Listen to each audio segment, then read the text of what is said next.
Let's talk about the Blazers. And let's talk with the Blazersedge's own, also from CBS Sports, Ben Golliver. Hey guys, how's it going? Hey, man, how's it going? I'm good. Can we do a transition from fruit snacks to cupcakes with Raymond Felton here? I think it's probably a good way to do it. Well, I'm glad I'm Perfect glad you made the cupcakes. segue for me because that is who I want to talk about. To me, from here, I don't see every game they play, but I see enough to know that Raymond Felton is at times hurting the Blazers. At times playing maybe a little bit too fast. Do you think the Blazers are kind of fatally hamstrung by having him handle the ball that much, or is this something that they can overcome and maybe get to the Western Conference Finals? The first month of this season has been just absolutely fascinating watching him struggle because you didn't know how everyone was going to react to it. I mean, he's the new piece, right?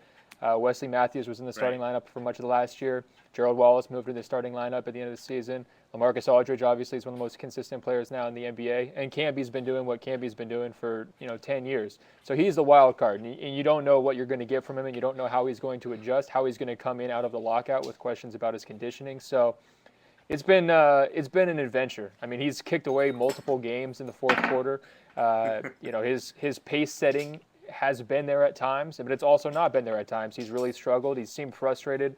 He can't hit a shot, and he's had problems, turning the ball over really throughout. So add up all those factors, and you got a lot of pressure on him. And he really is getting it tough because he had such a terrible start to the season, and he's playing slightly better now. But when you start terrible and only slightly improve, you tend not to get credit for your improvement. You tend to just continue to get dogged.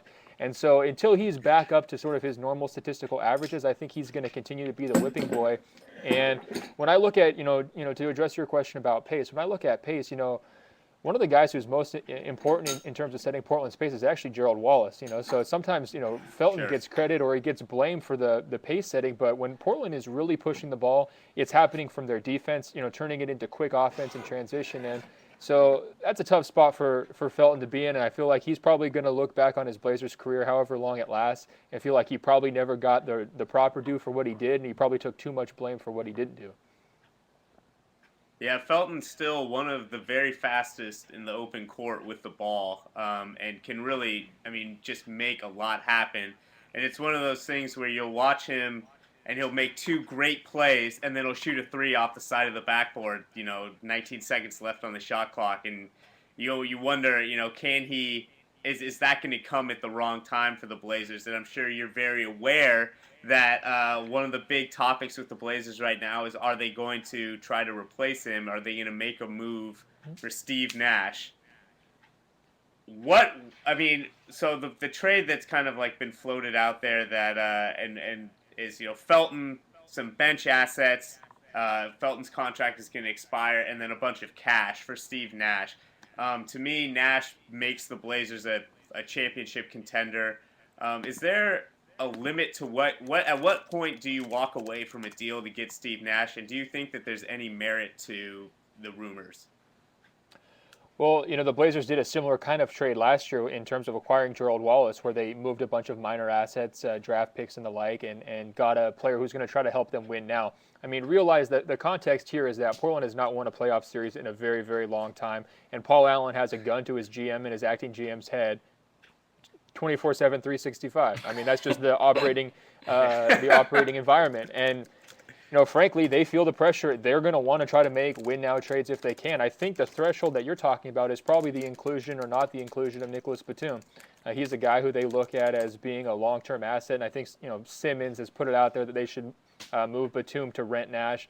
And I think you start to weigh the risk rewards there of, okay, we could have 8 years potentially of Nicholas Batum, or we could have 4 months of Steve Nash. Is it worth it? That's where it starts to get tricky. But I think if you're talking about some of these, the Elliott Williams of the world, the Luke Babbitts of the world, or whoever else has been floated by, say, Hollinger or other people, and people aren't going to think twice about that. I mean, freaking Steve Nash is a lot better than Raymond Felton. You look at Felton, he's playing like a average backup point guard right now. His PER, he's like 45th among point guards. So it's like anything you could do to upgrade him, I think people are going to be overjoyed.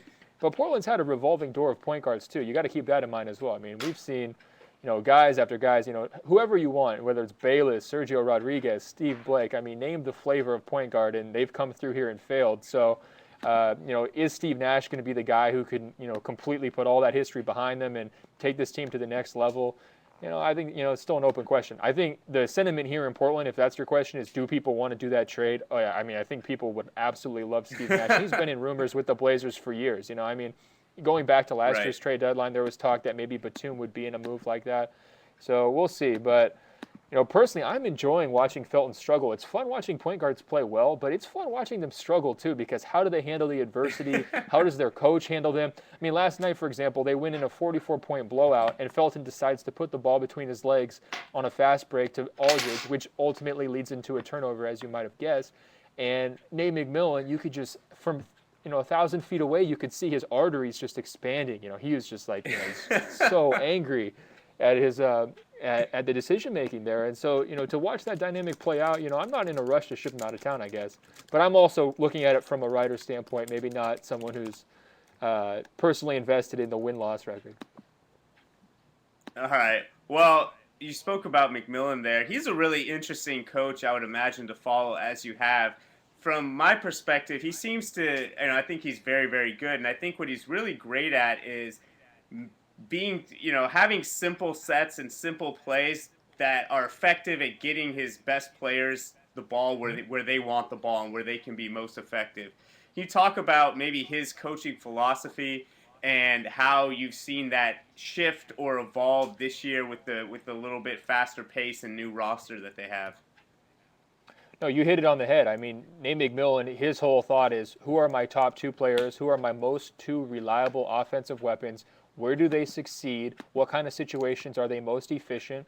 And we're going to put them in those situations over and over and over again and let them succeed and let teams force, to stop them, basically force them to stop them.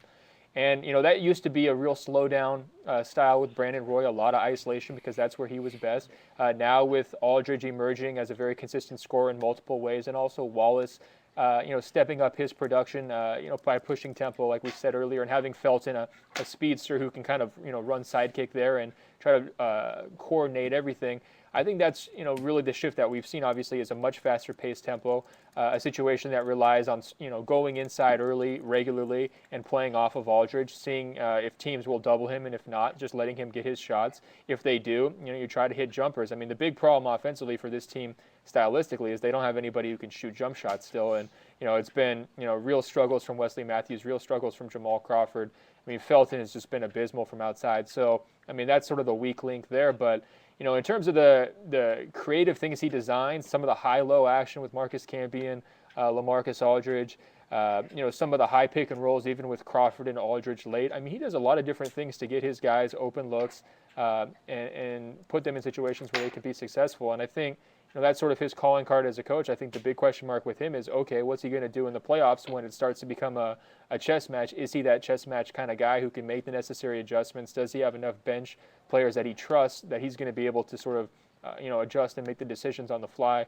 In the past couple of playoff series, I think most people here in Portland would say that he's been out-coached by the likes of Rick Adelman, Rick Carlisle, and even Alvin Gentry. So I think those sort of the questions about Nate are all about the postseason in terms of what he's able to do in maximizing his players' effectiveness.